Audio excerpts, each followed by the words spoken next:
Hello friends, welcome to another information security episode. First news of the day is Bitcoin phisher is doing time in jail right now. So what this phisher did is he went into dark web and started posting fake links to online marketplaces on the dark web forums. So when users clicked on the forum and paid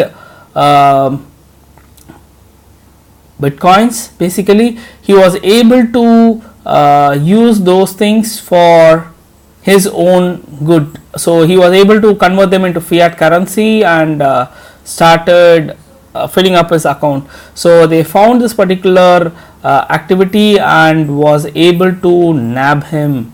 So the judge finally asked him to pay back the money. So the next one is with respect to IoT. Wherein Schneider Electric's IoT. So IoT stands for Internet of Things. If you put an I before that, it stands for Industrial Internet of Things.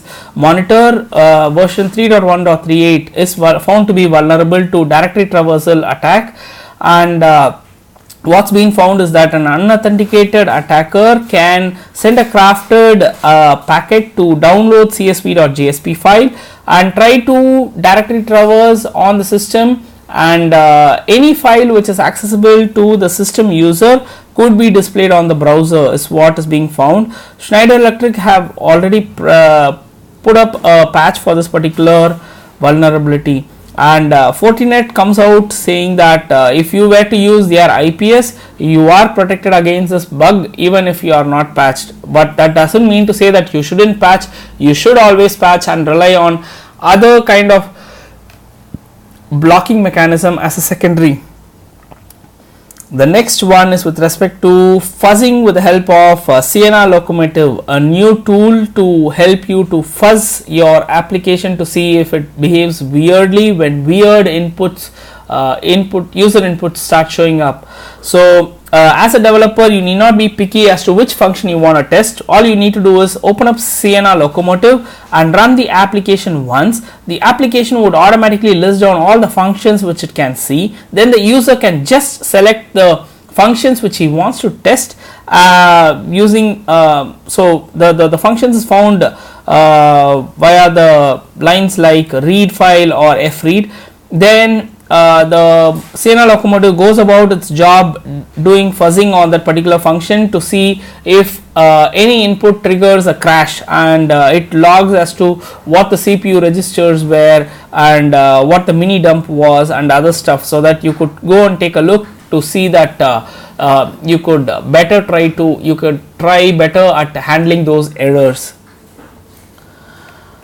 So that's specifically targeted at Windows user. So the next one is with respect to offensive JavaScript techniques being used for red teamers via the Beef platform, which was used to move laterally from browser to implanting a malware into an adjacent system. The problem with this is that as soon as the user closed the tab, this particular session also ran away. So for that, a relatively new technique and feature of JavaScript is being used for overcoming this particular problem and still maintaining persistence. If you want to take a look at how this was pulled off, you could very well take a look at the YouTube link which is given in the description.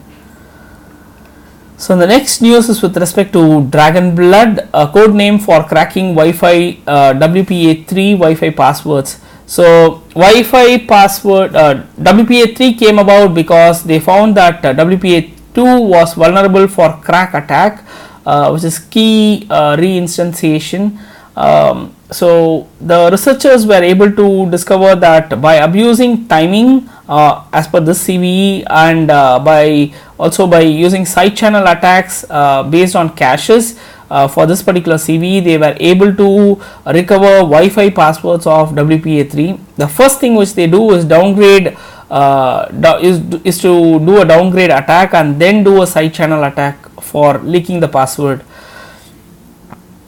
So a patch has been currently pushed, and the researchers also noticed that with a slight modification of the code, they were able to prevent WPA3 3 from getting attacked by these researchers' new method. Wi-Fi Alliance, a non-profit organization, is currently acknowledged this particular vulnerability and is trying to push new codes to vendors so that vendors could go ahead and patch their devices. And they have also said that the patched device and unpatched device can coexist without any significant downtime. The next news is with respect to Gulf countries. Banking cards were targeted in 2018. So more than 130,000 payment cards of Gulf country were compromised, and it was found by a group called Group IB, a security group. And they said that the data mostly comes from underground forums and phishing websites, and also from the infrastructure which the cyber criminals has put up. And they also try to reverse malware and try to figure out what the credit cards which was stolen were.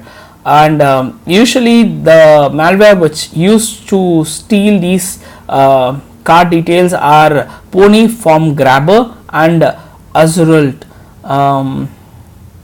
Yeah, so that's where it stands. And the last news of the day is with respect to operational technology organizations. Almost 90% of them are encountered with cyber attacks.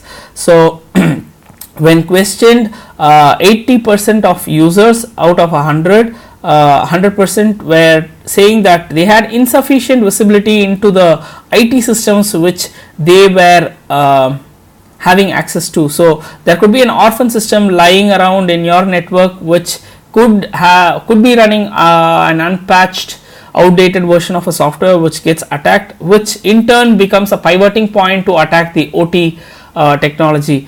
And 61% says they have inadequate staffing, 55% says that their process is manual for vulnerability management, and 70% says that C-suite buy-in is really the key if you have to drive forward with OT patching and ensuring that proper IT hygiene is maintained, IT security hygiene is maintained.